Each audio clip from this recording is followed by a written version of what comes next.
morning and welcome to True Fine Morning Glory. My name is Pastor Fresia Campbell. Our senior pastor, Reverend Dr. Betty King, sends her regards and love.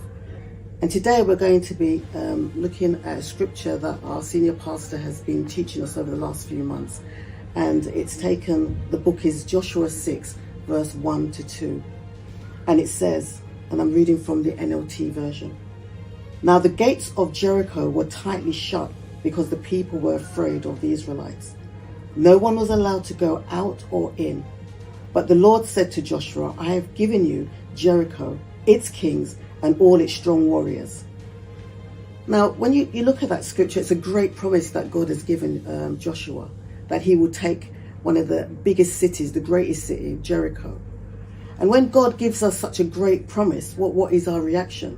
You see, God, when he gives us a promise like that, he requires us to walk in that promise. He requires us we may not totally understand what the fullness of it, but what God requires from us is obedience.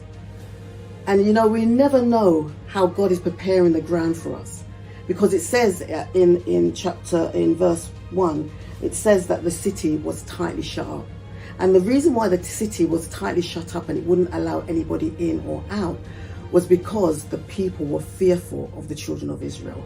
They had heard of their great God. They had heard of how God opened the Red Sea for them. And what is our reaction when we get a great promise?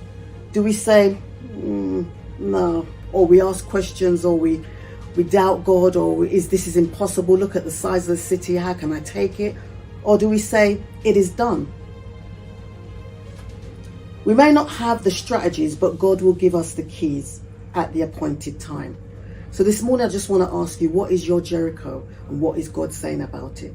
Is it your marriage? Is it your finance? Is it ill health? God has a plan for us and we just need to bring it before him. Nothing is impossible for him.